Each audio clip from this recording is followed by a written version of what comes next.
Hmm? Ah! Did I ever tell you about Mr. Baldo? Mr. Baldo? Yeah. I was a little younger than you, standing in line for the Ferris wheel at the Rowan County Fair. Mm-hmm. Suddenly, I feel this fat white glove tap me on the shoulder. I spin around, and there he is, Mr. Baldo. Hey, kiddo, would you like a balloon? Go ahead, laugh. It's funny. It wasn't funny back then, I can tell you that. I couldn't get him out of my head. Every night, he would come to me in my dreams. And every night when he came to me, I ran. It got so bad that I made my mom stay in the room with me until I could fall asleep every night. Really? Really. It went on like that for months. And then one day, the nightmare suddenly stopped. Want to know how? How? Well, I fell asleep, and just like always, Mr. Baldo came to me. Only this time, I didn't run. This time, I stood my ground. I just looked at Mr. Baldo and his stupid face, and I said, "Go away! Go away!" Just like that, he was gone. Never saw him again. Easy peasy, right? Easy peasy. Just like that.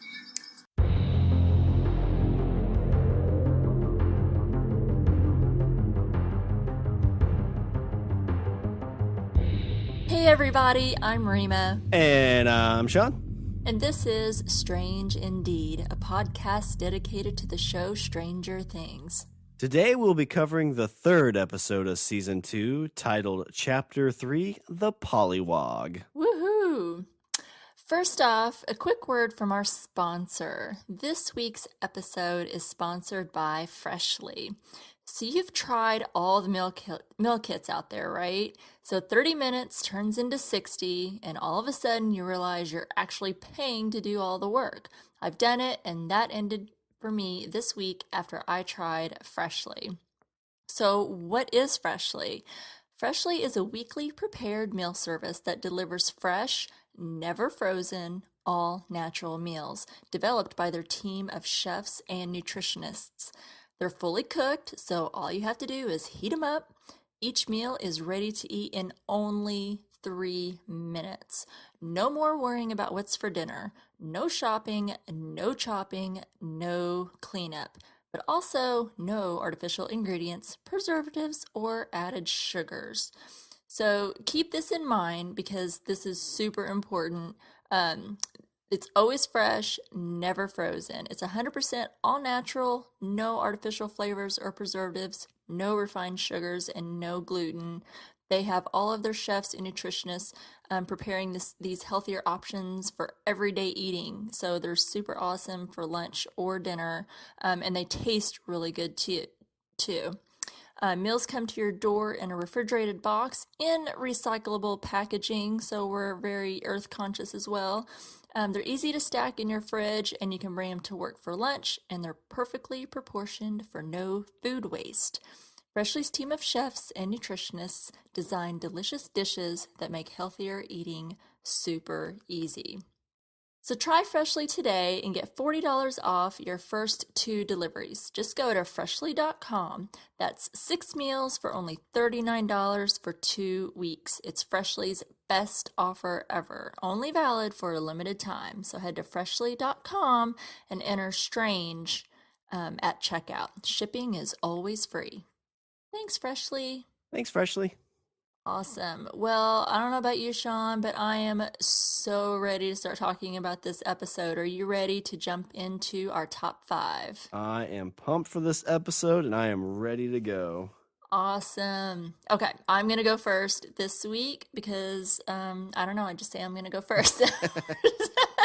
They're going to sense there's an order here, but is there an order, or is it just up to Rima? You know what? We'll just leave that for the listeners to determine. Okay. As always, I have a number 5, but these are in no particular order because I feel everything is just equally awesome. But we'll start off my number 5. I'm going to go there. The Pollywog. Nice. This is my number 1. Oh, really? Yeah. Okay, we'll see. It is in no particular order, so we're just going to go we're gonna go back and forth here. I'm gonna steal your thunder. I'm gonna steal your number one. Sorry. Okay, so I really like how this show, it seems like they're doing a lot in the second season like they did in the first, where they said the Duffer Brothers said like the first season to them was like an 8-hour movie. It wasn't really like a whole separate set of episodes, it was like a movie. And it seems like they're really carrying that on into the second season as well, because we start out this episode, the cold open starts right up at Dustin's house, opens up the door, and of course we know he has just been outside at that trash can. And while he's wondering what the hell is going on out there. So I really like where they pick right up. We don't have to think about it. We don't have to guess like, well, what the hell was going on? We know. But he comes in from outside and his mom is totally cracking me up. I do not His know. mom is like exactly what I'd expect his mom to be.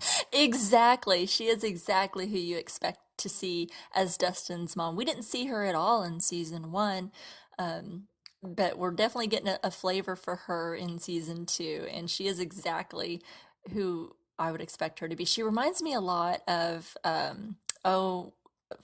what's his name's mom in It. You know who I'm talking about because I know that you like that movie. The kid with the asthma. Yes, the one with the allergies, and Yeah, she was always fussing over him. yeah, but she didn't seem as creepy about it. Like she still seemed to kind of care and everything, but when he Yes. comes in the door acting weird, she senses that. But Yes. it's not like, oh my God, we gotta take you to the doctor. It's like, oh, are you constipated? Like, what's wrong, honey? You're acting weird. Did somebody make fun of you? Yes. She was definitely not as bad as that mom in It. That mom was really creepy. I don't get that creepiness vibe at all from Dustin's mom, but she's definitely one of those like overprotective, no boundaries kind of mom. And I just think I think she's really cute. I don't think she means any harm, but it's hilarious that Dustin is like almost like a teenage boy now. They're getting in those teen years, so it's like, mom, stop talking about that stuff. So I thought that was really cool. So he goes into his room, and we see what he's been hiding in his faux Ghostbusters trap, and we see this little creature that we're calling the Pollywog for now. I really don't know what in the world it is, but I don't know. I would not have kept that thing. That thing was not cute to me. Maybe because I'm a girl and not a boy, but I was a big tomboy. I didn't mind, you know, little creatures and animals and things, but that was kind of gross and it Well, kind of freaked me out. I think Max kind of explained it perfectly. She's like, oh, it's like a living booger. Because that's what it looks like. It looks like a living, like, slug booger thing.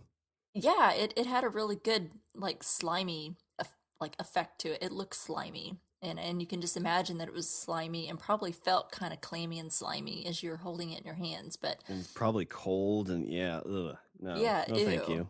No, no, no thanks. That thing does not look cute to me. I don't want to keep it at all. I would have ran as far away as I could had I seen that thing in my trash can. I probably would have kicked it over and ran the other way. Stomped on it like So one of those things from Slither. yeah. Oh, ugh, no thanks. So we see as the episode from the time in the beginning where Dustin first has it that till the end that this thing is like growing and morphing, into something, and that freaks me out because no, I would have been like, what is this thing going to grow into? This thing is obviously some sort of baby or infant stage, and you can see it growing and it grew legs and it's like just it's just wrong. Well, Whatever it is just wrong. it grew quick too. Like Dustin should realize, like when he picked it up, it like fit in the palm of his hand. And Yeah. then the next morning, it's like the size of his hand. And then when they get to the AV club, it's literally like probably the size of like a small kitten.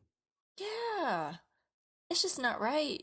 I didn't think it was cute at all. And and then we had the kids, like towards the end, they're all grouped together when they were going to, show it to Mr. Clark. And Will has that flashback to when he upchucked that slimy slug, Yeah. creature in a sink. And he's like, oh my God, I think he's making that connection that I think that's what that thing is. It's obviously from the upside down. This thing is not a good thing, and I think the tables are turned a little bit in this episode where Dustin is normally the voice of reason in other episodes, and he's trying to bring the other guys around like, hey, hello, listen to me. I'm making sense here, and you guys are all over the place. tables are turned a little bit, that they're trying to get Dustin to see, this is not right. You shouldn't be like, this is not like a creature you should be keeping. We don't know what it is. It could be dangerous. Comes from the upside down. It's very like Old Yeller. I mean, to accept the fact that this thing doesn't seem rabid yet, but yeah, it's like you can't kill Dart, not We have a old Dart. bond. I know. I mean, I felt bad for him because Maybe they do have a bond. Maybe that thing has telepathy somehow, is kind of messing with Dustin's mind a little bit. I mean, we don't know. We don't know that at all. We don't know a whole lot about what comes out of the upside down. The only thing we've seen really is that Demogorgon thing. So, but that's my number 5, just starting out with beginning of the episode, that slimy little Pollywog, D'Artagnan. I guess he's got a name, so we can refer to him by his name, named after one of the 3 Musketeers. Dart for short. I think that was Dart. a cute name. It was cute. I mean, it's interesting. My favorite parts about the whole, and this is my number 1, so I'll probably tag on a little bit to it. But Dustin, he figures out that it doesn't like light, so he turns the light off. He's feeding it. So I mean, and that makes sense because this thing is from the upside down. I think can pretty much say that. I don't know if these guys. I mean, it seems like the group kind of figures that out when Will kind of freaks out about it. But Dustin, is going through all this, kind of knowledge quest where he goes to the library. He wants to check out 5 books, but you can only have 5 books at a time. But Dustin apparently likes to check out books and never bring them back. Mm-hmm. And he tries to tell, I can't remember what her name was, but he tries to tell her, he's like, listen, I'm on a curiosity voyage. And these books are, these books are my paddle. Let me have my paddles. I mean, it's like, I wonder if this would ever work in like grade school or high school. He's like, oh my God, what's that? And just runs out the door. It's like, you could have did that anyway. I know. It's a small town. They're going to know where you're at. Exactly. They know who you are. And then the fact that, so Dustin's doing all this research and he figures out, like, he thinks it's a pollywog with some kind of tadpole, but he's late to class and he just barges right in. Like, this is like this seems like the best acting, unless Gatton Mazzaro is actually like this, because this is exactly what I'd picture Dustin doing. Just bust right into class instead of like just quietly going to his chair. It's like, oh, I'm sorry, Mr. Clark. I'm sorry. Keep teaching. Don't let me interrupt. Don't let me up. Keep teaching. I'm back. I'm here for knowledge. Guys, AV Club. Dustin, sorry, Mr. Clark. Don't let me bother you. Max, AV Club, 1 o'clock sharp. Yes, that's perfect. Let's see. And the only other thing, so I have a theory. When you saw the Pollywog Dart open his mouth, it looked like it had teeth and it was kind of a circular mouth. I'm trying to figure out if this is like a baby Demogorgon. That's where my thoughts were going as well. I mean, it's, and remember in the last episode of season 1, we had that egg. It was a pretty big egg that opened up. But maybe there's a bunch of these in there. A bunch of these little baby Demogorgons that came out of that egg and had to infect they infected Will. And now that they've infected Will's like bringing them out. Like he's their what was it where things like host onto a something. Like a parasite. Yeah, like a parasite. Like he's got them out of the upside down, and now he's able to like spit them up. Because that's obviously probably not the first time he spit something up. I don't think it is. We saw that at the end of the season 1 in the last episode, and that's how it kind of ended. Was he was in the bathroom? They were having dinner, him and his family, and he excuses himself to go to the bathroom. He says he's going to wash his hands. And he upchucks one of those little slimy creatures. And I think he did it again, like in the first... I mean, unless it was like a flashback or something. I thought he did it again. I don't remember him doing it in this season. But maybe he did. I might have missed that. I don't know. I'm trying to... My memory is really shot at this point. But I thought he had done it again. But I could be wrong. But... Yeah, because remember when Hopper and his mom Joyce rescued him, he had that thing down his throat, like he was being incubated. So I think he was kind of like what Alien in that movie, what they would do is incubate those aliens in people and use them as like, an incubator for these creatures. And I think that's kind of what Will was. And so Will's like a dad. Oh. Dart is his little baby Demigorgon. Well, he has no attachment to that thing, obviously. He was horrified.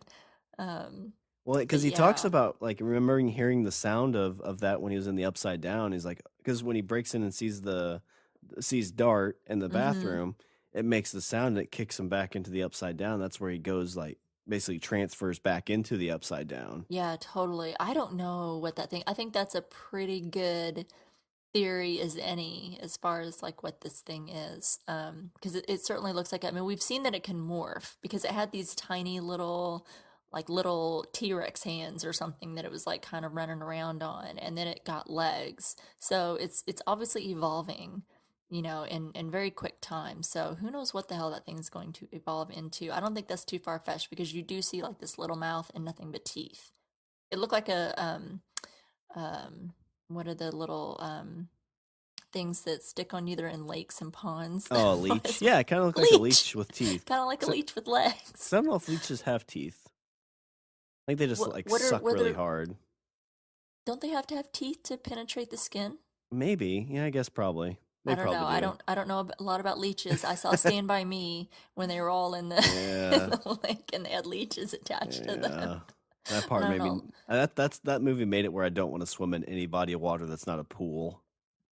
You don't want leeches attached to your penis. No. No, no, I don't. There's a I don't lot of either. experiences I'd like to have in my life, and that's not one of them. I don't blame you. I don't want them in my nether regions either.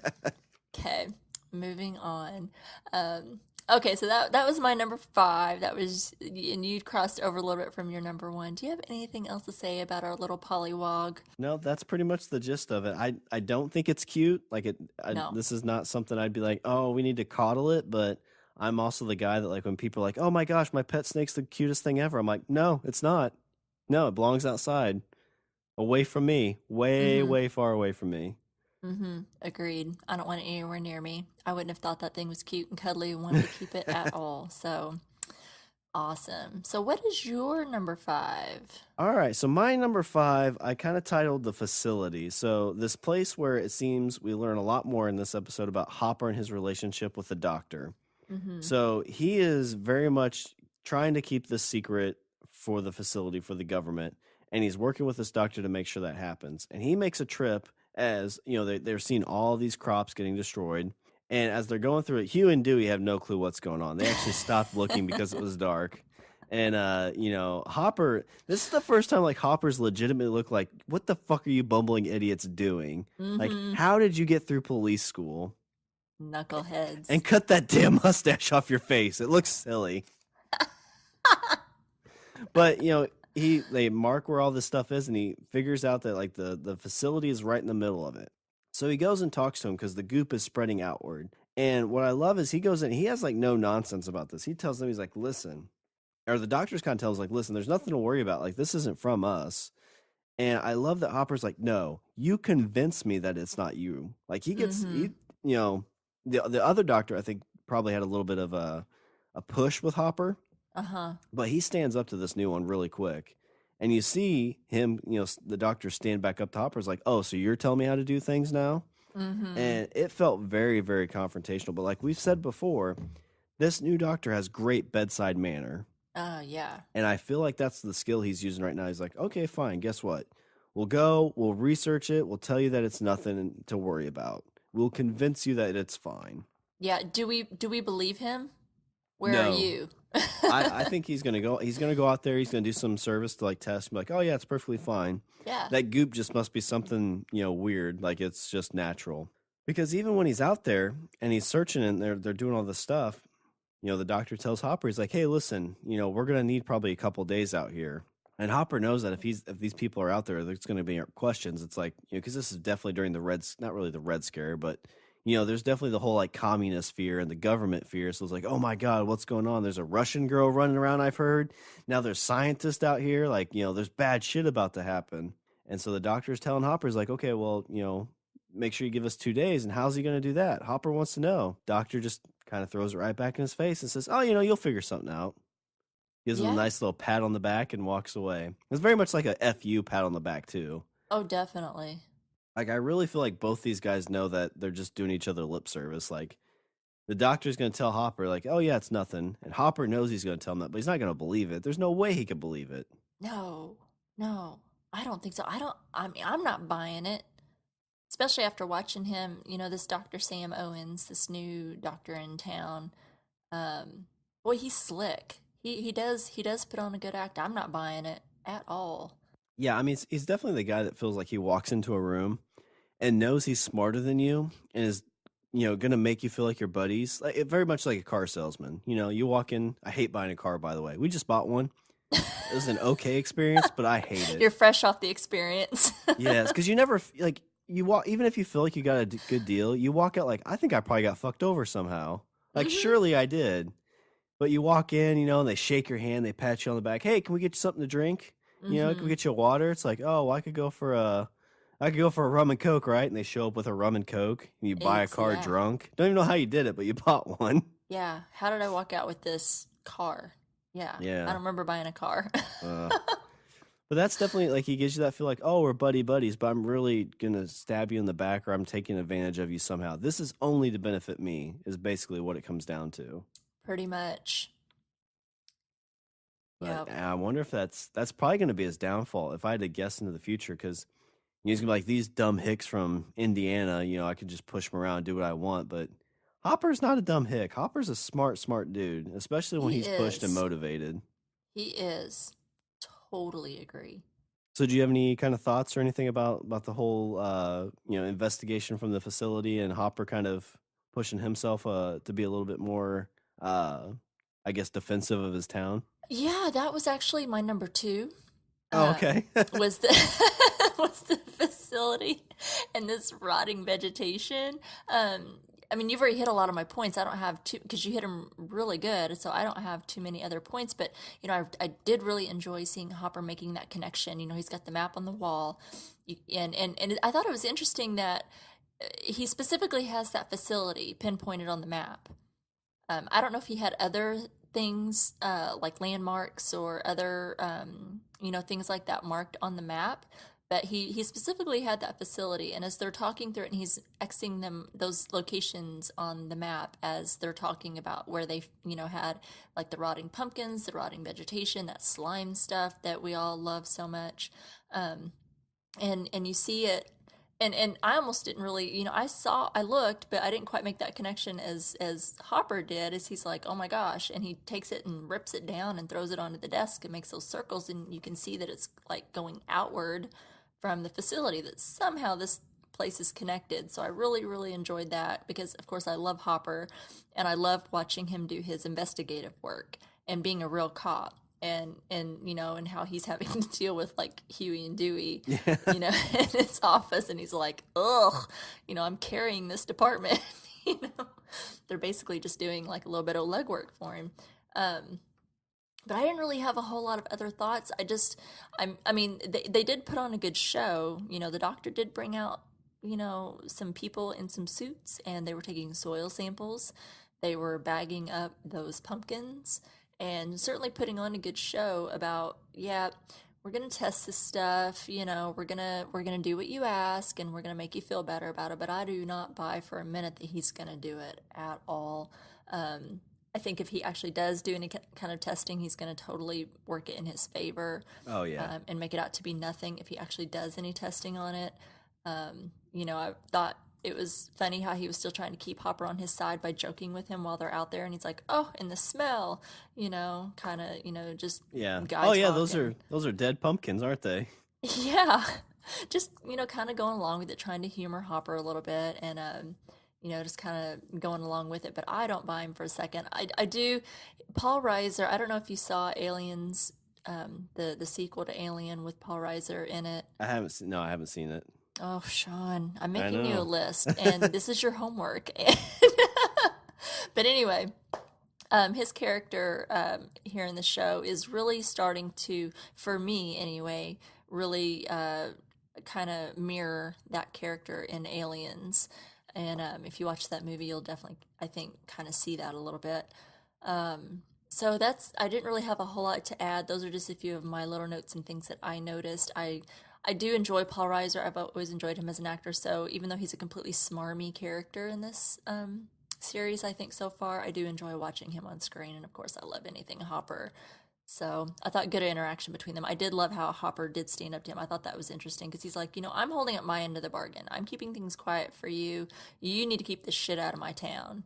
Which is really smart because if he rolled over, like you could probably be the doctor, be like, something. Why is he rolling over on this? Like Mm-hmm.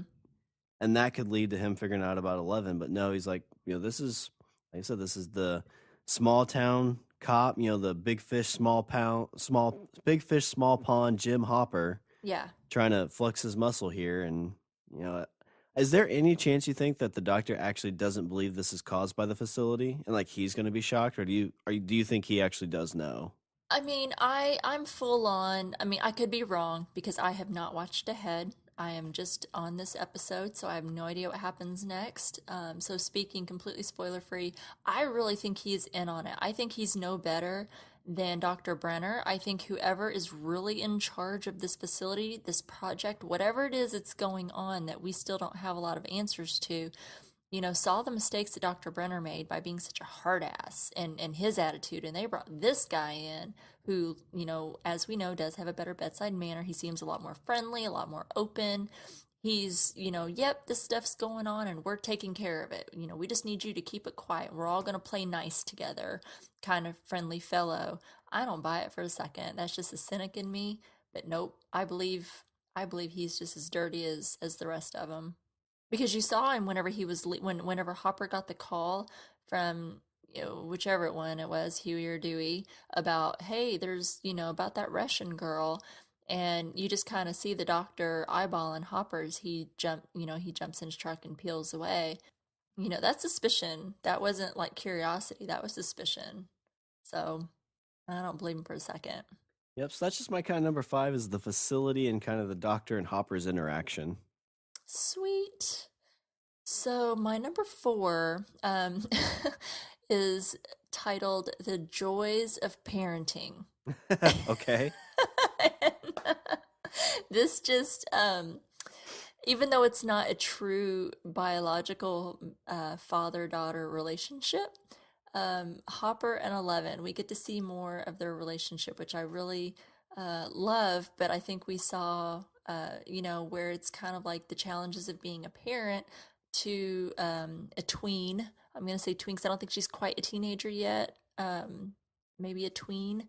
Yeah, I think they're like Um, that 8th grade, so like that maybe 12 to 13 range. yeah, I think that's about where she's at. So she's on that cusp of being a teenager, which to me, middle school years are the worst anyway. I would take Yeah. high school all over again with my own kid versus middle school. Middle Oh, school, is that where the kid is more difficult, or is it more difficult for the kid? I think it's, well, both. I think it is like harder on the parent for that age and that the things that the kid is going through, like emotionally and physically. And then just like that change from elementary school and getting ready to go into high school, the things that they face, because it's like they want to be grown up and be like high schoolers, but they're not. They're too little still. It's harder on the parents. The emotional, like my kid and I fought more when she was in middle school than we ever did whenever she was in elementary school or high school. I wish someone had warned me about that. So this is my warning to everyone. If I can reach enough people, if you have a kid getting ready to go middle school, beware, at least if it's a girl. That's my experience with a girl.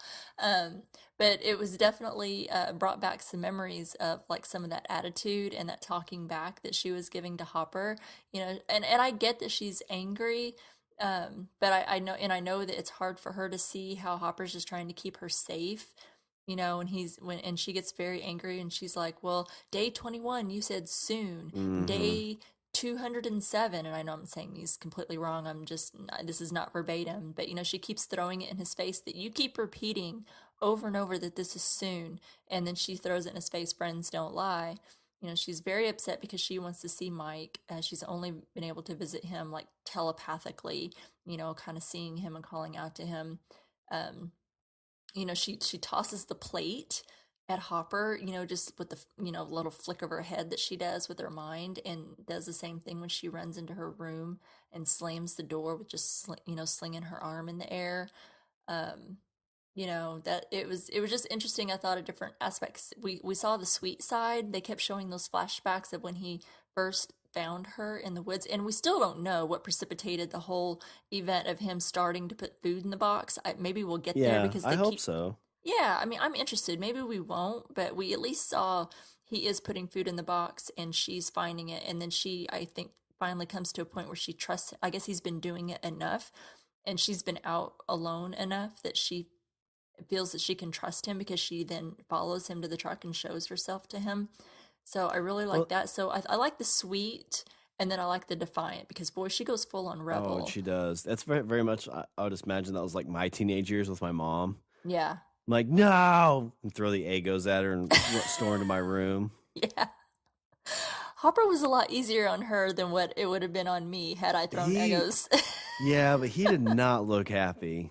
No, he Like, was not. yeah, because after she slammed the door, like he gave the table a solid kick. Like that was a very like, I'm sure every parent's been that frustrated at I've some kicked a point. few tables in my time. Because I mean, in reality, we're all just kids. Some of us are just growing up, and we're supposed to be the responsible ones. Yeah, I don't know what that means yet. I don't know how to adult yet. Yeah, but I thought it was super cool, the relationship. We got to see a little bit more behind that in the beginning with Hopper and Eleven finding or not finding, but him taking her to the cabin for the first time, getting it cleaned up. I loved when he put on Jim Croce and did his little dance. That was a total dad dance. It was total dad dance, and it was hilarious her reaction because that's totally what your kids how they look at you. Yeah, Like you yeah. are the lamest person on the planet. Like, how dare you try to even think to dance? Like nobody is around, and I'm still embarrassed to be in the same vicinity as you. Exactly. I'm embarrassed for you, and there's no one else even witnessing. You have it exactly right. So I love that little moment. If anyone has seen, they've made a little gif of David Harbour doing that little dance. They've taken that clip and they just loop it in this gif, and it is like the best thing ever. It's out there. Look for it.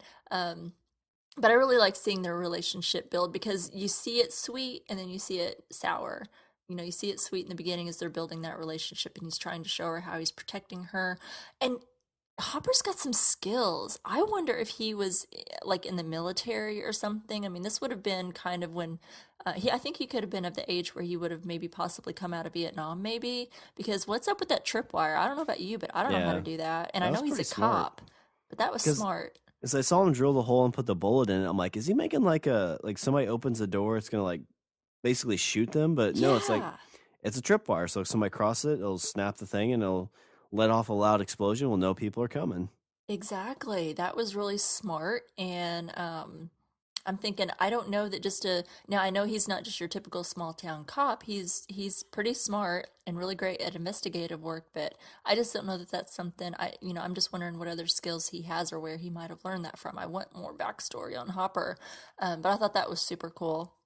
I had to see some of his skills, and he knew Morse code. He knew, I don't know that that was super common in the 80s, maybe, I don't know, since I was a kid, but, it's super cool showing how he was teaching her Morse code. So we got to see some of the things that we saw last week, seeing their relationship and stuff. And it's like, well, how did that happen? How did this happen? We kind of got, a little bit of looking into that, and I really liked it. So do you have any thoughts on any of that? Yeah, I really thought it was cool with I kind of talked about, or the thing I thought was really cool was the rules that they put together. Mm-hmm. So when you first see it, you have to really, like, I paused it thinking they wouldn't tell you, but they definitely give you the rules. I don't know if you caught them or not, but Mm-hmm. rule number 1 is always keep curtains drawn. Rule number 2 is only open the door for the secret knock.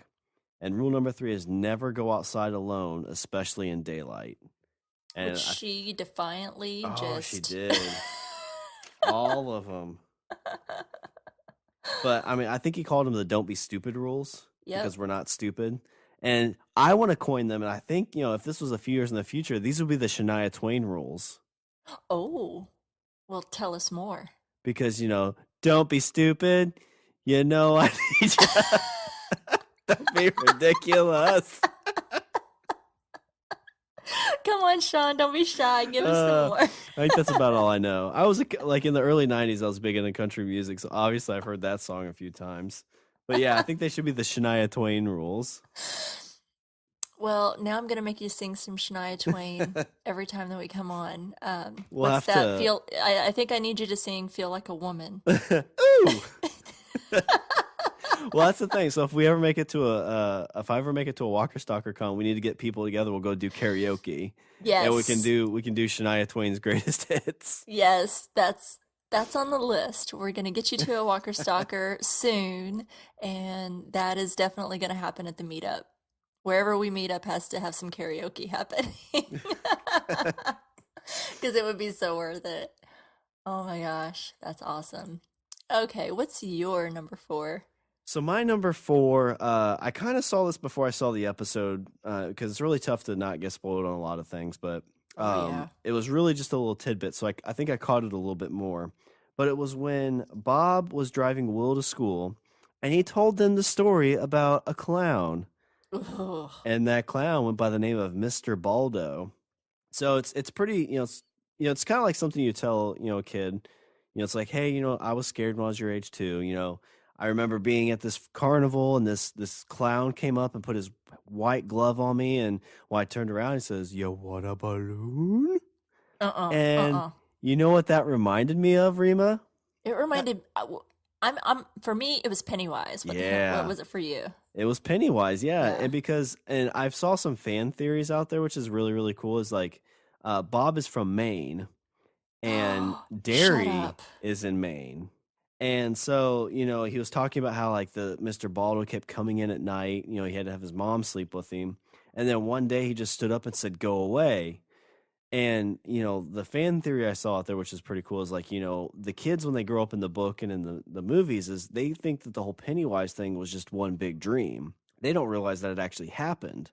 So like in this situation, like it could have been Pennywise that he saw and had to deal with. And I think there's like fan theories that he could have been one of the original kids or something like that, or one of the kids that survived.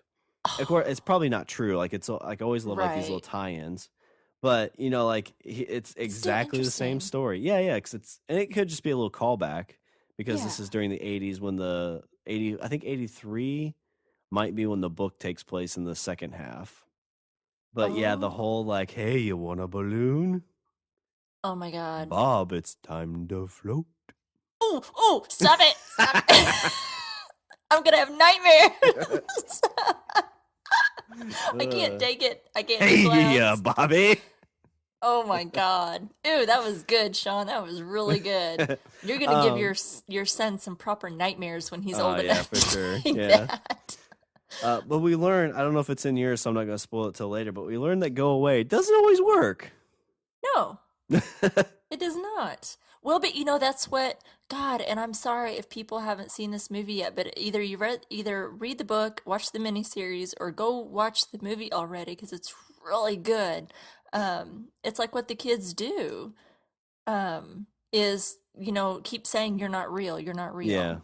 Pretty much like the idea, and that's what you don't, you kind of see it in here. It's not really, it doesn't seem to be the same case in the Upside Down, but with Pennywise, it's like, he uses your mind against you, your greatest Mm-hmm. fears, but in doing that, he weakens himself. So if he becomes like a vampire, he can, if you believe that garlic can, hurt vampires, it's going to hurt him, which is a pretty cool concept. So this is kind of on Pennywise and everything, but on my recent vacation, I went down to Cancun during Halloween, so all the people there dressed up. There was a guy that dressed up as Georgie. He Mm-hmm. had the raincoat, he had a balloon, and he had a paper boat. And so when I walked by, I was like, "Oh, hey!" It's like, do you like to float? And he's like, "You'll float too. You'll float too." As I walked by, That's awesome. yeah, it was pretty sweet. And But yeah, what a good simple costume, because why oh not? yeah. Uh, but yeah, and I got a good picture with him too. So, You um, did. You shared it with me, and that was awesome. Made me totally jealous of the nice Cancun weather you were having while we were having crappy weather here. but my number 4 is just either it's a callback or maybe it leads to something more. But it's the whole Mr. Baldo and Bob. Oh my God, that's totally blowing my mind that you say that because I got the creepoids, as he was talking about that. I was thinking, oh, that sounds like Pennywise, but my thought did not go beyond that because I did not even make that connection. I hadn't seen that story or fan theory at all. So, damn, you totally blew my mind. That would be really freaky if there was any type of connection, or just the fact that they're just throwing it in there because they love to kind of throw in those. They're Stephen King fans. There's tidbits of Stephen King sprinkled all throughout the first season and this season as well. So it could just be a little thing that they sprinkled in as like a homage, to it and Pennywise. So, but still super cool. Oh God, freaking Pennywise. Well, that's actually my number three Oh, was nice. facing your fears. So that was also what I was going to just kind of talk about was Bob's story about Mr. Baldo. And how he always ran away, but this one time he stood up to him and told him to go away, and it worked. And he snaps his fingers, easy peasy, which I thought was an Easy interesting. peasy. Yeah, that was I thought just kind of interesting. But he's a corn dog, so I'll allow it. Um, but as you mentioned, it doesn't always work. When you do that. Um, but what else I found interesting in just kind of watching some of this facing your fears, and this may not be like facing your fears, but something that I thought whenever I was watching this on the second time, Joyce was making that connection with Will's drawing with what she saw in the video when she was playing that video Yeah. back when she Uh-huh. finally figured it out. And I thought, you kind of give, well, not you, Shawn, but like people and even me have kind of given Joyce a little bit of a hard time about being a little kooky, weird. I mean, I love her. I think she's fantastic, the character, and of course, Winona Ryder. Um, but I think she's a lot smarter than what she lets on sometimes, because she made that connection pretty quick with what she saw in the video to what she saw in Will's drawing.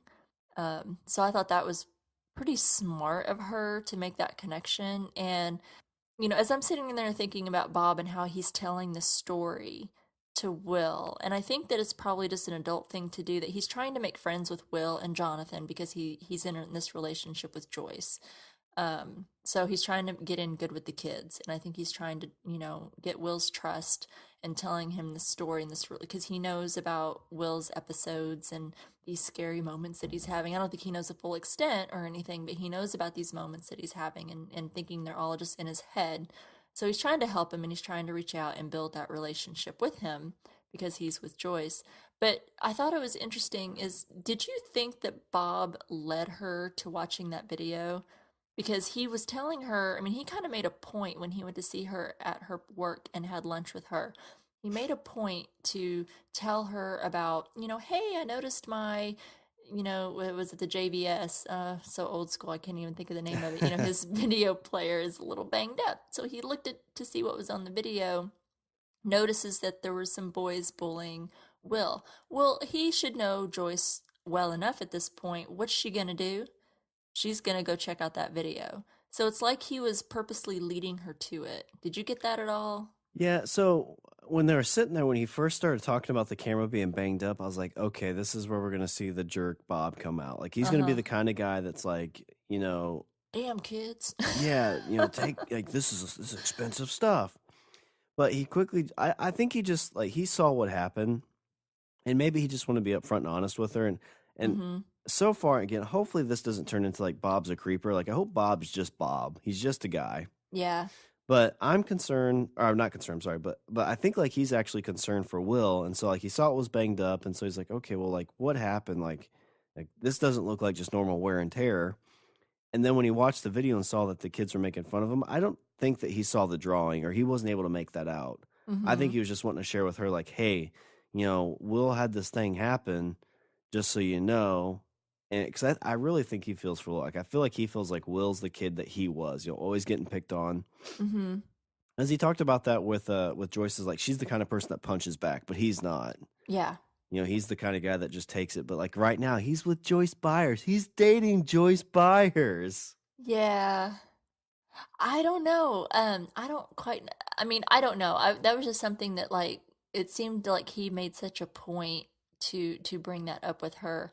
And then of course she goes rabid, and she's, goes through that whole, hilarious little montage of her trying to figure out how to hook up cables, and where she finally calls him to figure out Yeah.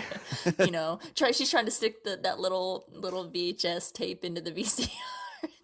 Yeah, I mean, you think like you laugh about that now, but like we're close to that age. Like something's gonna come out in the next like 5 years, and we're like, I would put this in a DVD player. I am determined to keep up on all of that stuff, so I don't ever have that, because Yeah, it's gotta I'm a be tech. easier now because at least like we can go to the internet. Like back then, you had to call somebody, but the Yeah, internet you can had to show us. call There's Bob. YouTube. How many Yeah, you Bobs had to were call there out there Bob. in the day? Call Uh, Bob at Radio Shack. Let's figure this out. Where do these cables hook up? I don't know everything there is to know about tech, but I do try to stay up to date because I love gadgets, and I love tinkering with things like that. So hopefully I'll stay fairly up to date to where I don't make myself look too foolish. And if I do, that is what Google is for. yep. Is Google, how the hell does this thing work? So I stop looking like an idiot, or at least I can speak about it without sounding like an idiot. But I just thought that was really interesting. That was my number 3, was Facing Your Fears. Bob's story about Mr. Baldo. I think you covered that really well, and way more interesting than what I could have with your possible fan theory Pennywise connection. So do you have anything with the Upside Down and Will, or do you think this is a good time to dive into that? I mean, I mentioned that in my Facing Fears. I didn't know if you wanted to go into that part yet, since it was at the end, but I did have that on my number 3. Was, we see, Bob's trying to pump up Will and give him that courage that, what, I was in your shoes, and this worked for me. Why don't you try it? Clearly, though, whatever it was that Bob was messing with, whether it was, what some people might think is really Pennywise, or if it's just a story he's telling him about nightmares that he had, didn't quite work for Will. So I did, if not here, was definitely going to mention that. If you want to talk about it, let's talk about it. Yeah, I don't have it as a number, but it definitely is that situation. So it reminded me of actually a dream I had when I was a kid. Mm-hmm. So I was really, really scared of Freddy Krueger when I was a kid. It was one of those Yeah. things. I was like 5 to 6 when I saw it. It was, like this guy attacks kids in their dreams. So it was really, really scary. And I don't think anybody ever told me it's like just face your fear in your dream or anything like that. Or maybe I heard it in a movie, but somehow I had an idea in my mind that if in my dream I'm about to be attacked by Freddy Krueger, just, basically stand up to him and it's fake. And in this dream I had in our house, the stairs were on the opposite side of the house. And I was downstairs playing. All of a sudden, Freddy Krueger chasing me. So I run up the stairs. I'm like, oh, wait, I know how to get out of my dreams now. So it's kind of one of those lucid dreams where you kind of control yourself. Mm-hmm. So I go back down the steps. I sit at the very bottom of the steps, and I just sit there and wait for him to come out of the dark. Ooh. And so Freddy Krueger walks up to me. I'm like, you don't scare me. I can wake myself up. And I closed my eyes and thought I could do what I could do to wake myself up. But when I opened my eyes, guess who was there right in front of my face? I don't know. It was Freddy Krueger. Oh I my couldn't wake God. myself up.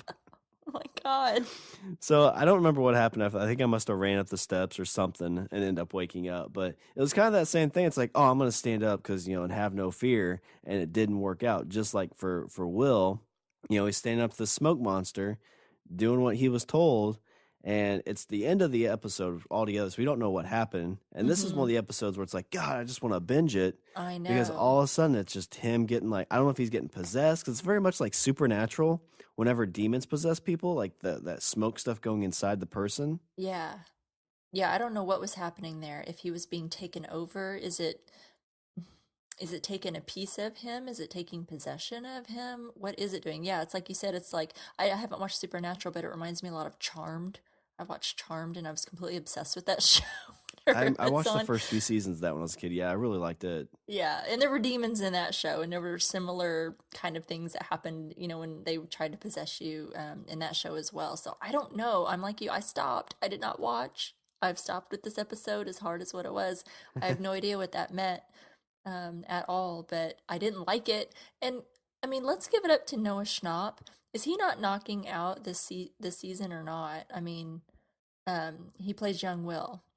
He's doing fantastic. Oh, for sure. I mean, he was barely in any episodes last season, and to come in this, I'm not sure what his acting like IMDb looks like right like before this or anything, but Yeah, to kind of come in, I would feel like pretty cold compared to everybody else. He's doing Yeah, an excellent job. he is. I mean, you really felt it whenever he's yelling at that shadow monster and trying to face it and tell it to go away. Um, Good grief. I mean, he's really impressing me, and he's really knocking it out of the park. I think the Duffer Brothers said that the season was all about Will, and I think we're definitely seeing that. He's doing a fantastic job, and it definitely made me afraid for poor Will, and it made me hurt for him. Like my heart hurt for him. My heart broke because he was so, he's been running from this thing constantly and so scared, and he gets this little buildup of confidence from Bob, this corn dog, um, and and it didn't work for him. It totally backfired, and I felt really bad for him, and he was so scared. And I think we all know, obviously we all haven't faced anything out of the upside down or a shadow monster, but we've all probably had dreams of something like a shadow monster, like you with your Freddy Krueger. We've all had those dreams that have just completely terrified you, but this is like really happening to him. It's not just a dream. And it really made me really sad for him to see that he gained the confidence and then it backfired and didn't work for him. So do you think like as that was happening, he's like, "Oh, fuck you, Bob," and you're Fuck go you, away, Bob. go away, Bob. Gonna be fucking Bob instead of fucking Yep. Ted, which we were spared from this episode. That's for sure. Well, he's gonna Thank get his goodness. revenge. He's gonna get his revenge on Bob. So when next time he stays over, he's just gonna like cry and like knock on the door. And of course, Bob's probably the guy that just likes to come over and snuggle. So maybe it's not a big deal. Like I I, could see Bob like not trying to get like past first base. yeah, I see that. I see that. Let's just roast some s'mores and just Yeah. watch something on the TV. Is it Joyce? Is it okay if I hold your hand? Can I hold your hand while we watch this movie? Yeah, I Oh, totally see. Bob. Yeah. I still don't buy it though. I'm starting to really think that I don't know if he's really necessarily like a bad guy, but I feel somehow I don't want him to be. I want him to be. I'm like you. I want him to be just Bob who works at Radio Shack, who's a total nerd, tech geek, like Best Buy's Geek Squad or something is today, and just be that corn dog and just be as corny as what he Yeah. is. But I just, my I skepticism, it just keeps butting in, and I can't help but think that he was placed there on purpose, that he was made yeah. to somehow come into Joyce's life somehow. I Because, hope not. 'Cause that I mean, I could see it like maybe he wasn't. Maybe that's why he's like Will. Maybe he was sucked in the upside down when he was a kid, mm-hmm, and so like he's trying to like make I don't know like feed the upside down. Like you could like there's so many storylines you could go with that. But I like I know. said, I really just hope it's just he's just Bob. I want it to be true. I do. I don't want that. I feel like I've seen so many other things, and I just feel like it's just too good to be true. Maybe I've been burned too many times. That's the bitter side coming out in me, folks. I'm sorry. That's We'll just put that bitter side back to bed, and we're gonna let Bob, because we don't know anything. It's all speculation at this point, and we don't know. We're gonna let Bob just be the adorable corn dog that he is for this point. So, anyway, I know that was my number three. Did you do your number three? My number three kind of ties into it a little bit. Mine was just the video camera. So Oh, one thing I added was that it seemed that Bob wasn't as upset about the camera as I thought he was going to be. He seemed like he had more concern about Will. mm-hmm. But then Joyce pausing it at just the right time to see the monster. And Yeah. I don't know if like the old TVs, maybe she was just tracing it, but it looked like she was doing the old like if you sketch, is it sketching or what's it called where you like you have a piece of paper on something and you kind of rub a pencil over it to get an outline. Oh, yes. What is Today's that not the called? day to ask me those kinds of Yeah, questions because my brain's not working, but I know exactly what you mean. I can't remember what that's called, but it looked like that's what she was doing on the TV, Kind of like which tracing it. kind of, yeah, but I don't think how that would work on the TV unless she was kind of just filling in from the reflection of the thing. But I think it's because she got like it looked like wax paper, which you can kind of see through. So to okay, me, that it make a little reminded more of sense. tracing and not like rubbing. Like you would rub, like people like rub tombstones. Have you Yeah, seen where yeah, people get like the exactly. paper and like rub the tracings from a tombstone or something? To me, I Well, think it was more like a tracing. they do that a lot at the Vietnam Memorial. If like there you have somebody that you knew that's on there, you can do that Right, with a piece of paper. right. Um, But I mean, this whole thing, like she sees this, she sees the whole thing Will's going through, and you know what she's going through her mind is like, this is happening again. Uh-huh. This is very much like Jaws too. She's gonna go in and be like, I got pictures of the shark. There's a shark in this water. It's like, but this is we can't have a shark on the 4th of July 2 years in a row. It's gonna kill tourism. And then Exactly. that dude's got to come in on his boat again and try and take away the shark. I've seen this movie a million times. Jaws is the best. It is. It's pretty good. But yeah, my number 1, 2, or number 3, sorry, we kind of talked a little bit about was just more the video camera aspect of the episode. It did bring back some good old 80s nostalgia. You know, I did not have a video camera growing up. We were poor folk. We did not have that, but I knew people that did. And just seeing some of that kind of brought back memories. Seeing those connections on the back of the TV, because it really showed some of those, like how the antennas are done back in the day. I thought, oh my God, they really went for the detail here. I mean, I love it. It definitely brought me back how it like hooked onto the screws in the back, and you had to kind of, tighten them back up and stuff to make sure that the connection was good. Oh my word. So many good things. My number 2, we kind of already talked about, we went into pretty good, was about the facility and the rotting vegetation. So I think we talked a lot about the doctor, what's up with him, and what's going on around, like leaking out of the facility or what's happening around the facility. So I don't have anything else to say about that. Did you have anything else that you want to say about that? No, I covered the facility part pretty well, so I think I'm good there. So what's your number 2? So my number 2, I kind of more go with the 11 Hopper montage. So we kind of talked a little bit about the whole thing there with him starting the dance. Mm-hmm. But there's the whole montage of, he's at his grandpa's cabin. He's teaching her how to sweep. He's teaching her how to, do all this work around the house. And they're building this place for her. And at the very end of it, it's like, hey, this is your home. Or I think it's at the beginning. He's like, this will be your new home. Yeah. And she's never had that before. She's just had a place where she's kind of been forced to stay. Yeah. And I think that's where Hopper kind of took a little offense, not offense maybe, but maybe more concerned that he's not helping 11 kind of get past all of her stuff when she's counting down the days. He's like, you're counting down the days like a prisoner. Like, you're not, do you feel like a prisoner? Like, I don't want that to be what you feel like. Yeah. And I mean, all of this kind of leads into us getting what I think we should have every single day of the week is the triple decker Eggo extravaganza. It is only 8,000 calories, so I think it would be ideal start to every day. Either that or some of that really awesome French toast that he made in the previous season. I'll take either. Hopper is, I'm in love with him and I don't like dudes, so that's got to say a little bit. Find me someone that can make me some French toast and some Eggo extravaganza and I'm sold. Amen to that. He's awesome. Yeah, the whole thing with him in 11 was great. He's telling her that story and she gets sad asking about, do I have a mom? He talks about his daughter. Yeah, I didn't what was he talking about his daughter? I don't think he did talk about his daughter. I think he was reading a book. Was it the story? I wondered about that because it almost sounded like it was his story, but yeah, you're right. Like it was coming out of the story, but it seemed like his story. Because when he was reading that, at first I thought he was telling her about his daughter, and then I realized he was reading from a book. I didn't catch or know what book he was reading. Yeah, I don't know what book it was at all, but yeah, I like that whole thing, that whole montage. I love seeing the beginning of their relationship to where it is now, where they do have that bond enough to where they do have that like real father-daughter type of relationship, and she's at that age and he's it's a rough relationship. They're not father-daughter, but they've built on that and spent that much time together. I'm interested to see, now that he knows she has made it out, because what's he gonna do? Like seriously, she has this power. He's just kind of, isn't he like this whole time just crossing his fingers she's going to abide by these rules and stay in there?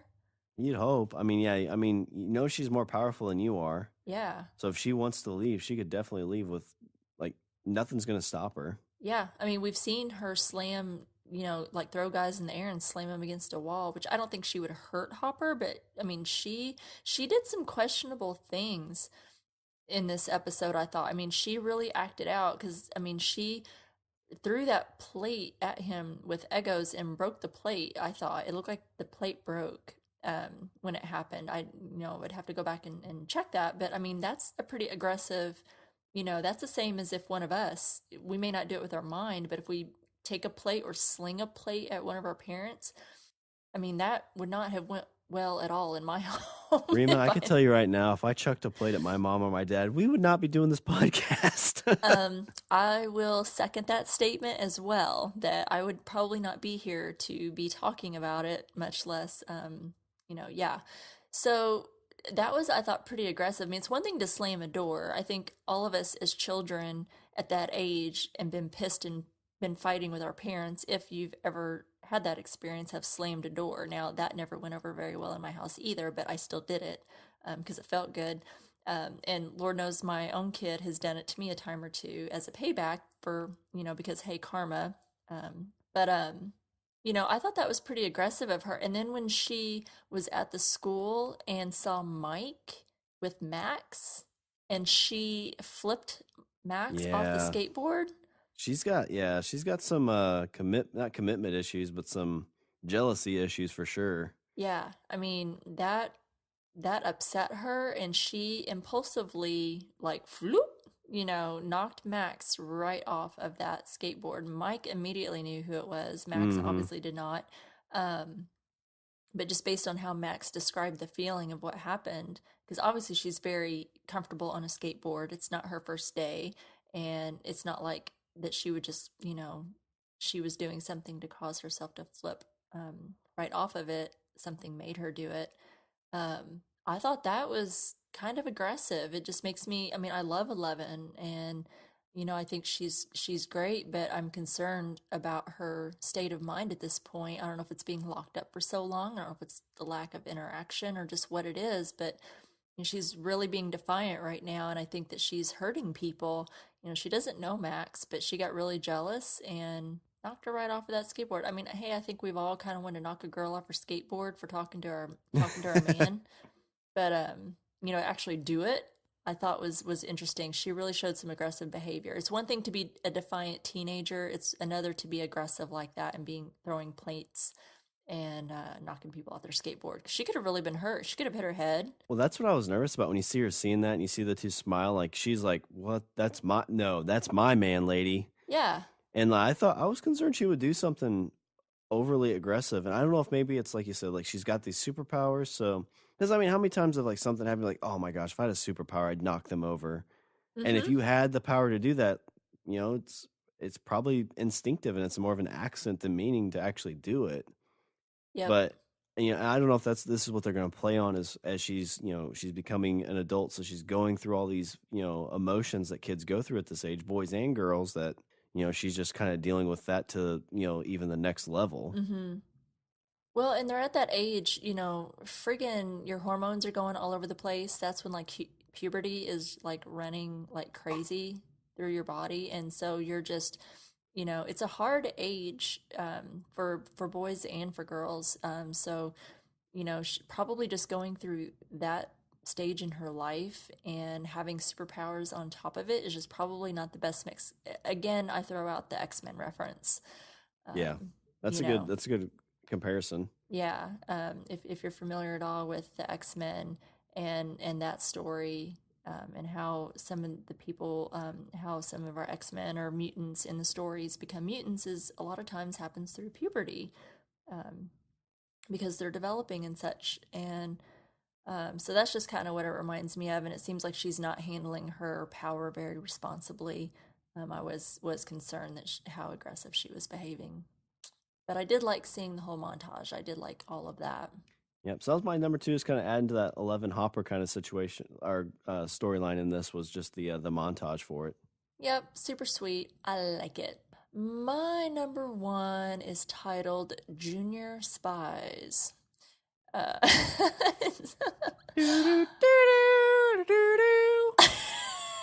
like it. I'm a big 007 fan, so I'll go with that. So it's not, I don't have a whole lot to say because we don't get a whole lot, but we see Nancy and Jonathan talking, and I'll go into that a little bit more. I have some notes on that.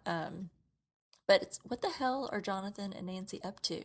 They go to Radio Shack, they come home with something, or to Yeah, we Nancy's don't know what it house. is. Yeah. What is that? And they call up Barb's parents, talk to her mom, and they're like leaving out this little cookie crumb. Don't they know that they're being listened to? I mean, they know that they're covering all this Yeah. up. I got the feel of like it's like, oh, we're setting the government up for something. Do you think so? Do you think that's what's? Because I don't have a freaking clue. That's where I was starting to go, but I'm like, I don't freaking know. I don't know what I, was in that bag. yeah, because like you have to, like you said, they have to know that the government's listening, and they can figure out whenever certain things are said. Yeah. So what do you think they're gonna do? Do you think they're gonna tell her parents about what happened? Well, I'm kind of concerned that they're using her to get to the government. So maybe they're going to record like this Oh, interaction and then give it to all the news outlets. Maybe that's their goal. Maybe she does just feel bad, so she's actually going to tell her. But I don't understand what they'd be getting from Radio Shack to do that. That's the only thing that kind of throws me off. Radio Shack, aka Spy Shop. Spy shop of the 80s. Yep. Hey, you want this pen? It records. Nobody can tell. What about that big speaker and play button? Yeah, nobody can Yes, see it. exactly. Things weren't as small in the 80s as they are now, those little gadgets. The thing that I was so there's a couple things I'm kind of interested with that whole scenario of Nancy and them is one, they cut class, which I've never done in my life. Well, hold Whatever. on. Actually, I have done it. My senior year, we did skip a couple classes. I think we skipped the whole day to go play golf. I forgot about that. But besides that point, I've never cut class. Lame. No, But I'm the teasing. but the other thing though, like Nancy for being like this, the party thing was the night before. Uh-huh. For being blackout drunk, she looked pretty decent for the next day. She She didn't look looked like she had a hungover at all. she looked better than I do when I come out of being blackout drunk, that's for sure.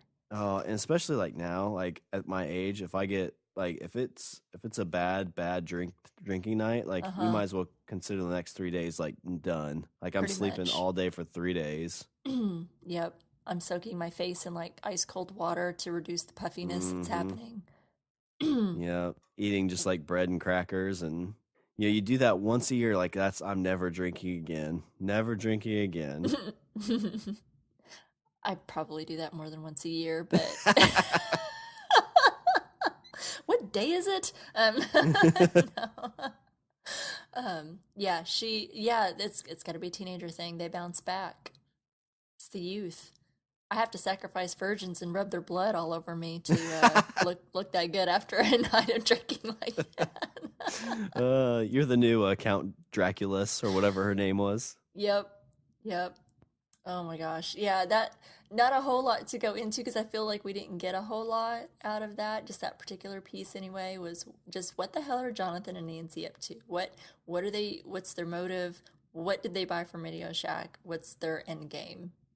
Yeah, and then my number one we kind of already covered all the way was the Pollywog. But the only note I have kind of around that area was did you catch the name of Dustin's turtle? Um, Yurtle Was it Yertle or Ertle? I thought he called it Ertle the turtle. And I was like, that's kind of a lazy name, but kind of cute. is kind of cute. It's kind of like Squirtle from Pokemon. Yeah, there we go. Uh, and the only other two notes I kind of had from this whole episode is so we learned that Billy is hooking up with that mean girl from season one. Mm-hmm. They drive away, and then we get a little tidbit that he doesn't think Max is his sister because he gets very offended when I don't remember what the girl's name was, but she says, "Oh, we're not waiting for your sister," and he makes the point to say she's not my sister. Yeah, don't call her that. She's not my sister. But Um, and that wasn't much of the episode like either. It was like a minute, like a quick little tidbit. So I'm really, really curious about like that whole storyline again. Same thing we talked about. They give you just a little bit to keep you interested. oh yeah, a little sprinkling of something, and we definitely got a little sprinkling. I don't know. I'm thinking it's a step sibling type of situation. If he's That's what like I'm getting. Yeah. because because it made no sense to me that because we saw in the previous episode whenever he was taking Max home from school and he was so aggressive to her and we talked a little bit about sibling rivalry. You talked a little bit about your own squabbles with your sister, and how it happens, but you can't ever really see how he could be so aggressive to her.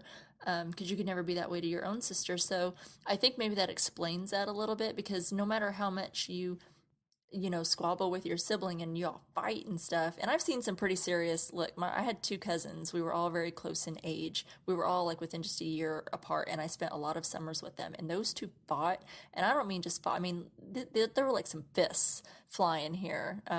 But I never saw that much hatred between them two like I saw in at Billy towards Max. And Yeah. just that we got in the car at that time. So that was some pretty deep hatred. And I remember thinking, how can you hate someone that much that's your own blood?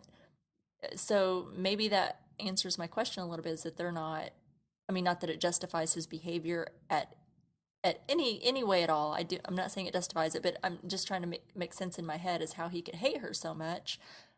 Is maybe they're not really brother and sister. And it maybe some reason that's why they're in Indiana is because of him or her, or maybe her mom or dad, whoever Right. is his step parent. And that's where the hatred comes from. Still seems really, really overly It's very aggressive. aggressive. Still very I mean, aggressive. I know California has a little bit better weather than, the Midwest, but, A little we've got a bit. lot to, the bad thing, somebody needs to just show him about float trips. If he learns about float trips, like Float he'd trips totally, yeah. and bonfires. Yeah. Big bonfires. He'd be down. And Yeah. he needs to be introduced to a good float party, like you said, down a creek or down the river. In the summertime, he needs a good bonfire in the fall, and he needs a good party barn. I've Every never done the small party town's got a barn, party barn. but no, that makes sense. Yeah. We did. I bet you did too, that you're not telling us about. I bet everybody that had a small town had a party barn. And there's no need for aggression. All good things happen here in the Midwest, in our small towns, that we don't let outsiders know about. We keep it quiet. We make people think it's super boring here. It's very exciting, people. Right? No? Okay. Okay, so Oh my gosh, I hear the crickets of the audience and outside. I am in the Midwest.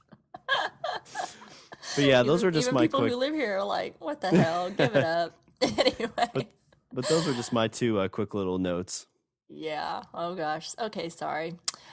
So that covers our number one. So you covered a couple of your notes. Did you have any other notes?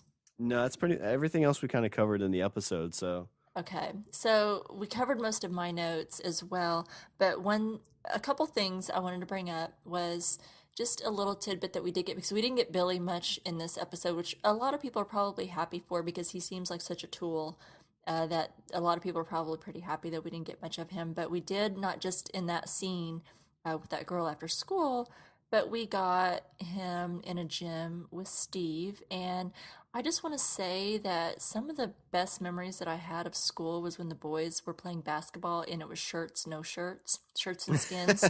yeah, we I think at the age I was, they never allowed that. They always had like the stinky, like, okay, you guys get to wear your shirts, and you guys got to wear the stinky yellow like mesh things. Out of that like ginormous gym hamper, you had to go dig the Yeah. shirts It's like, out oh there. no, we wash them after every gym class. It's like, no, no, you don't. Yep. Well, I'm fortunate enough to come from a place where they still did shirts and skins, and it wasn't a bad time. And that's all I'm going to say about that. My other note that I have is I'm going to be eating a little bit of crow in this part of my notes and say that I owe Steve an apology.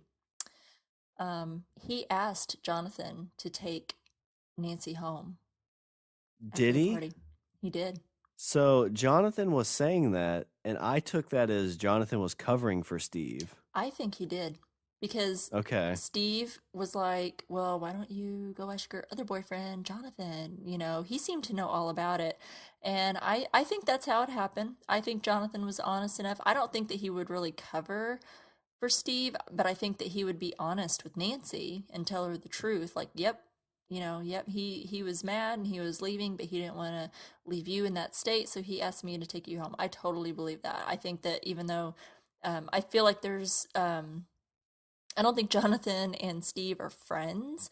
I think that they get along enough because they have Nancy in common. They both love her, and I think that they come together enough to like just be civil to each other, like they don't hate each other anymore like they used to in last season. But I'm gonna believe that story because damn it, is really making me believe that he's a good guy. I'll be interested to see that play out because I kind of took it maybe as maybe Jonathan went to Steve to tell him that, hey, just so you know, I took her home because I saw you leave, yada yada yada, and that's how Steve knows about it. Mm-hmm. And that like Jonathan or Steve actually did not ask Jonathan, and Jonathan was covering. Well, we'll see if that comes to fruition and who's really right. I'm not stuck on it so much that I'm hardcore believing it, but I'm believing that somehow that maybe Steve did not just take off and leave her because that's a douche move. You don't just go off and leave your girl, whether you're mad at her or not, whether she just called your whole relationship bullshit and your love for each other bullshit. You don't go off and leave her completely wasted like that at a party without making sure that she gets home. Okay, so I because he looked really hurt, when they had their little interaction at the gym when she calls him out and she's all mad at him, like, what's your problem? I was late for first period.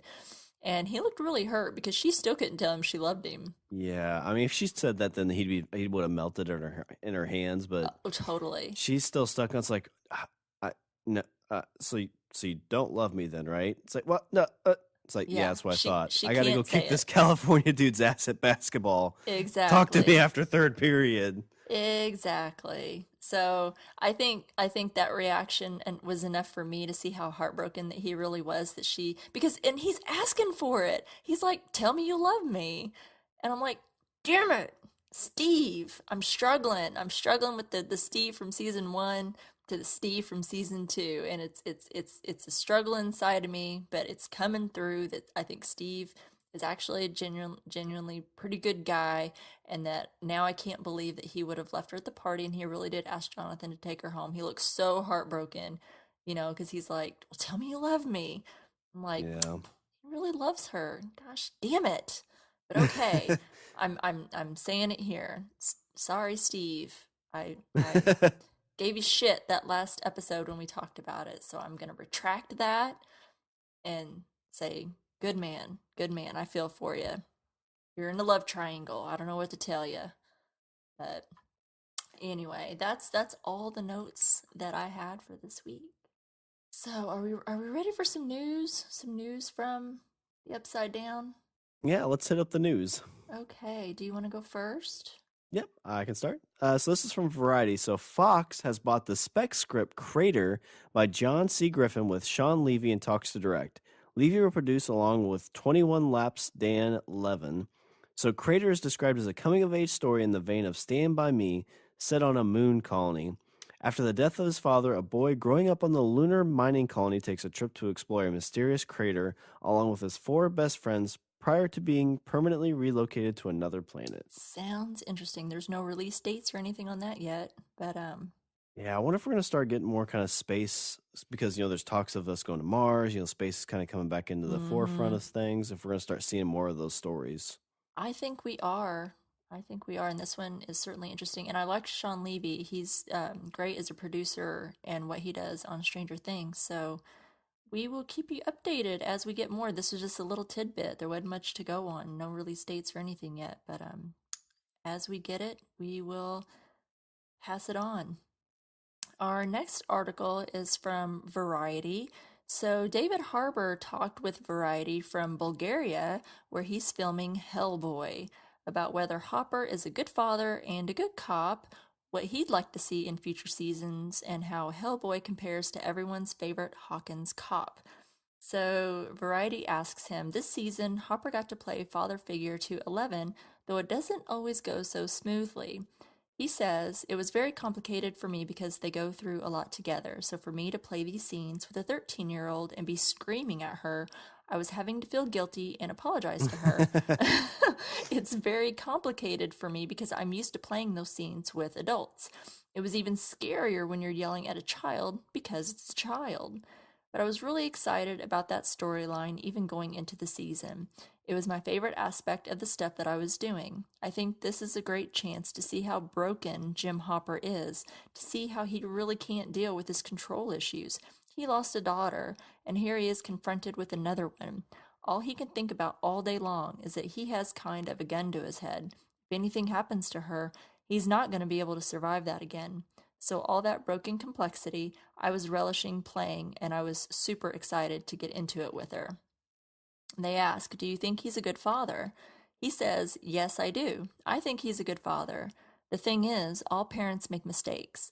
The fact that he owns up to his mistakes is one of the things that's great about him. I also think he has a pure heart. He loves her. I don't think he knows how to go about it all the time. I think he is controlling. He has anger issues. He's flawed tremendously. But at the end of the day, he would do anything to protect her. He deeply, deeply cares for her as a result of the fact that she's been an abused little creature who's been trapped. And as a man of justice and of the law, he hates that in and of itself. And also just has deeply come to care for and love this little girl. His heart is always in the right place. It's just that his actions are sometimes flawed and messed up. But everybody's actions can be flawed and messed up, and if your heart is in the right place, you'll ultimately do the right thing. I trust Jim Hopper as a father. I really do." Then they ask him, "Do you think he's a good cop?" He says, "Yeah, I think he's a really good cop. I think he got lost after the death of his daughter and after he moved from New York to Hawkins. Oh, I think I he don't know didn't if I care realized anymore." that. I didn't realize that either. He goes on to say, "But I think the great thing about Hopper at the core of his being, he's a cop. He's a man of justice. And so one of the things that may be distressing to you is that he will always make choices for justice above happiness, above self-preservation, above anything. I think that he believes in right and wrong. I think that he's a fighter in that way. I think that's at the core of his being, apart from being a father or a man or anything else. He will fight for what he believes is right." I didn't know that part about him being from New York. Because Yeah, we, we had talked about like it might have been a big city, but we didn't know maybe it was Chicago because that'd be closer to Indiana. But yeah, so he was in New York. yeah. That explains why he might have. Because didn't he mention that he knew somebody at the New York Times? Oh, there was a tidbit thrown in there about that, wasn't there? Maybe it is his ex-wife that works for the Times. Interesting. Well, this one comes from Bangor Daily News. So, Newborough native Justin Dobble believes that one of the things that helped him land a job writing and producing for Netflix's smash hit Stranger Things was the fact that he grew up in Stephen King country. The show's creator Matt and Ross Duffer are self-admitted King junkies, and Dobble32 decided to lead with that connection when he first met them. In our first meeting, I told him about the fact that he taught at my high school when he was writing Carrie, and I used to work at Shaw's and Miller Drug and would see him around all the time, said Dobble. I think that helped me get a foot in the door. Dobble, a 2003 graduate of Hampton Academy who now lives in Los Angeles, has been a producer on both seasons of Stranger Things and has written 4 episodes of the show, more than any other writer besides the Duffer Brothers themselves. Buoyed by the show's success, in September, he signed a development deal with Amazon Studios to produce content exclusively for Prime Video. Dobble believes that he and the Duffer Brothers connected for a number of reasons, not least because they shared a love of many of the things inspired behind Stranger Things. That includes the small-town world of Hawkins, Indiana, a world that's not too far off from Dobble's roots in the Bangor region. We're about the same age. We all grew up loving Steven Spielberg movies and summer blockbusters, said Dobble. I think having grown up in a small town, I get Hawkins. I know that kind of close-knit community and that kind of close-knit group of friends that does everything together, gets in trouble together. I know that world. A 3rd season of Stranger Things is confirmed, though no release date has been set. Meanwhile, Dobble's busy with his Amazon Studios development deal. He's not at liberty to speak about it in detail, and he said he's excited. I thought that was a super cool little story. Yeah, so it seems like they're some of the Stranger Things people are starting to get plucked by other companies. They are. So hopefully that doesn't hurt Stranger Things in the long run. I hope not. I hope that they're able to balance some of that out because, just because, there's a lot that happens before they even film. I mean, the writers are working on these things before they even ever film. They're working in the writer's room and they're hashing out the whole season and what happens. And so and then they have to go film it. But I'm hoping that they're able to balance some things out and they don't lose some of the great writers they have. Because I think there's some amazing writing in this show. So, yeah, I thought that was a cute little story. Anyway, now we have some letters from the Upside Down, and this is from you guys, our listener feedback, which I love so much, my favorite part. The first one is from Wendy Ott Eppers. Rima, why have you inflicted this pain on me? The action is ramping up again, and I'm completely captivated by the story. The relationship between Hopper and Eleven is equally heartbreaking and adorable. Poor Will, he can't seem to catch a break. These kids are so good, so genuine. I'm loving it. Duncan Kirk McPherson. Nope.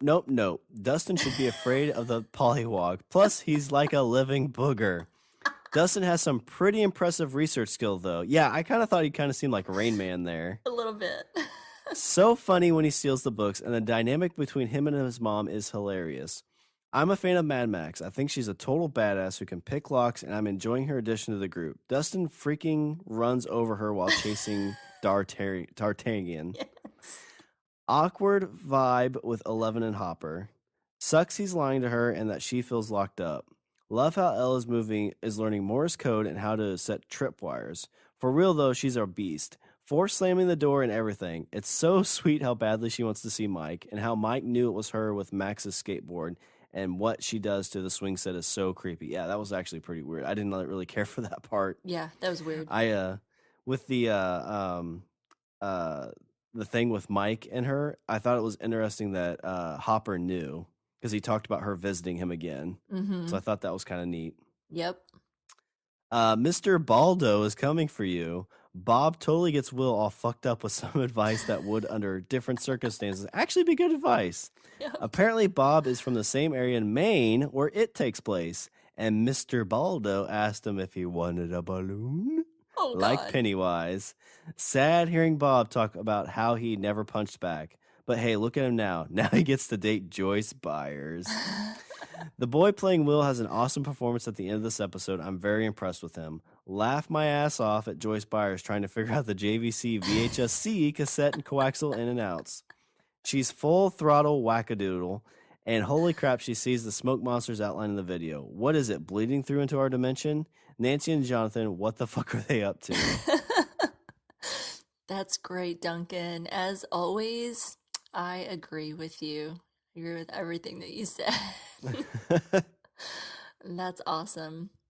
Steve Brown says, Dustin falling asleep with the Reptiles book and wanting more books than allowed from the library. The Jim Croce song was great. I don't feel bad for Steve. Loved Hopper's convince me line to the doctor. It was very rom-com-esque, the way Mike and Elle missed each other and her seeing him with Max. Notes. Dustin including Max in the AV Club meeting and then not including her was strange indeed. It's a good call. Very good call, Steve. Hopper with his troops and his interaction with them. Joyce trying to make the tape work. Hilarious. Then seeing that Will's visions are real. Haunting. Stephanie M. Fernandez. So probably too late, but here are some of my thoughts. Love seeing how Hopper and Eleven came together and established the safe house and their methods of communication. And Eleven breaking the don't be stupid rules one by one while remembering Hopper going over them was perfect. Hopper reading Anne of Green Gables, so that's what he was reading, okay. To 11, just as he had read it to his sick daughter, giving me all the feels, but he shouldn't have lied to Elle about her mother. I don't know if he knows for sure, though. I think it's kind of obvious in a way, but do we know 100%? Yeah. I don't know. I don't know. Billy is an asshole, yes, and adds nothing substantial to the story. Why does Steve seem so needy? Was he like that last season? He does realize that leaving his girlfriend falling down drunk at a party was completely ass-horrily, right? I guess he must have seen Jonathan leaving the party and figured he'd take care of her, but still. Yeah, so the jury's still out on that. Did he ask Jonathan to take him, or did he just find out? We'll see. Dustin and his paddles was hilarious, but lying to his friends and hiding Dart was not cool, especially when all the others agreed they should be cautious about the creature. Poor Bob and his well-intentioned advice. You know it wasn't going to turn out well. The music totally gives that away. Love that he said to Joyce about bullies, though. Gotta love Joyce on a mission to protect her boy. Yeah, nobody messed with Mama Bear. Yep. Like the long take of Mike walking past a hallway that 11 then walks down and predictably goes the opposite direction of Mike. Not sure how I feel about Elle being jealous of Max for smiling at Mike, but since Elle still needs to learn a lot about emotions and keep them under control, I'd give her some slack. Noah Snap is all kinds of Incredibles wool this season. The confrontation with the shadow monster in the field is just bone chilling. Agreed. Jeremy Hawley says, my thoughts upon seeing this episode. At first, I was afraid that Bob was working as a spy for the lab, or I was afraid that he was going to freak out over the damage to his camera, but now I mostly think he's just a good guy. It seems like he's way more invested in Joyce than the other way around at this point, though. I kind of feel bad for Bob and think his intentions seem to be good. Bob's advice to Will hit home because some of my children are at the age where they're dealing with bullies. As a parent, sometimes I struggle with the advice to give my kids too. I like that Bob was genuinely trying to help Will and show that he understood and cared. Turns out his advice was pretty bad for the situation. Characters are lying to each other a lot in this episode, and there's a lot of conflict. I think that the Pollywog title reference shows that there's a change in character relationship dynamics coming. Is Dart supposed to be the slug that Will coughed up in season 1? That was 10 months ago. Why is he still so small? Has Dustin lost his mind? There's no way I'd ever put that strange creature on my head. I'm guessing that his mom never let him watch Alien, particularly after that thing sprouted legs. I was thinking about the face hugger the entire time the thing was on the screen. Kind of felt bad for Max. Not cool, Elle. Good thoughts, Jeremy. I agree with a lot of that. Let's see. We've got one from Claire Joanna. I love the Pollywog. 11 destroyed me when she was yelling at Hopper for keeping her away from Mike. I need to see him has been ringing in my ears. Just an incredible performance from Millie Bobby Brown. I also love seeing a classic preteen temper tantrum with the addition bonus telekinesis. Gosh, aren't we all glad our children don't really have that? Yes. Oh, geez, that would make it just so much worse. This was a Twitter response. This is from @DHFan. The first scene was the funniest of this series. Gatton has impeccable comic timing, and they hired the perfect actress as his mom. I agree. That was really great.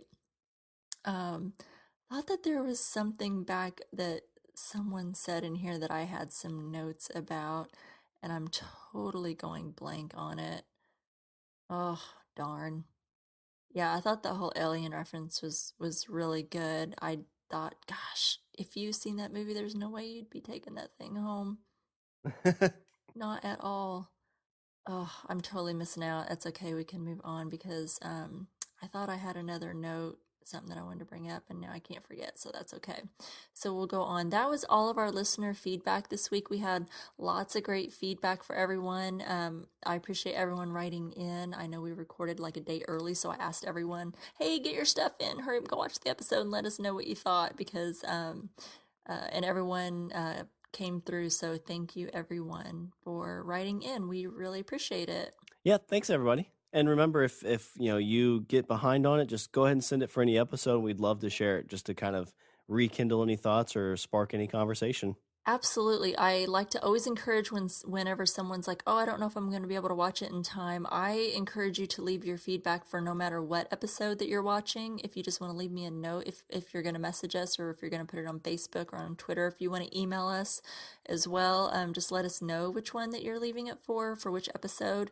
We still like to talk about it because I'm always interested in hearing everyone's perspectives, because there's always something that, we haven't quite thought of yet. Always write in, never get discouraged and think, oh, I'm too late. It is never too late. I read everything. So thank you again, everyone, for taking the time. So next week, we'll be covering the 4th episode from season 2, titled Chapter 4, Will the Wise. So the description for this episode is: an ailing Will opens up to Joyce with disturbing results. While Hopper digs for the truth, 11 unearths a surprising discovery. Oh boy. That kind of sounds like a D&D campaign. I'm down. I'm in. Yeah, I'm totally in. I can't wait. I can't wait to watch this next one. It's so hard to not keep going, binging one after another. We are so excited for you to travel to Hawkins, Indiana with us. And until then, you can follow us on Twitter @StrangeTcast. You can like us on Facebook at www.facebook.com/StrangerTcast. You can email us at strangerthings castpod@gmail.com. You can also find us on the TV Time app. You can find Strange Indeed and a bunch of other great podcasts like Podcast Junkies at podcastica.com. Go out and leave a review for Strange Indeed or any of the other great Podcastica podcasts on Apple Podcast. Make sure to check out Shawn in his other podcast, What? The Language of Bromance, and it comes out every Sunday. I believe this Sunday we're going to be doing our bucket list draft. Ooh, So that the things sounds we want to good. do before we pass away, before we move on, before we go to the upside down. These are the things we need to do. Okay, we're definitely checking that one out. I want to hear your bucket list, Shawn. I think everybody needs to hear Shawn's bucket list. We all want to hear it, right? So go check it out. Be out next Sunday. And as a reminder, go to freshly.com and choose your meal for the week from the rotating menu that Freshly sends you in a refrigerated box.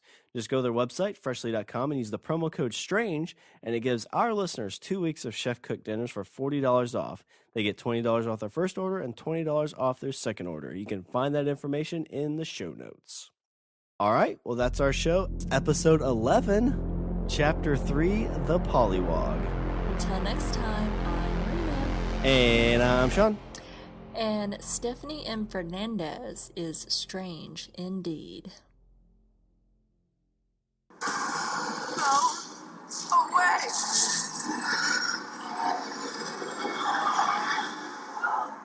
Away.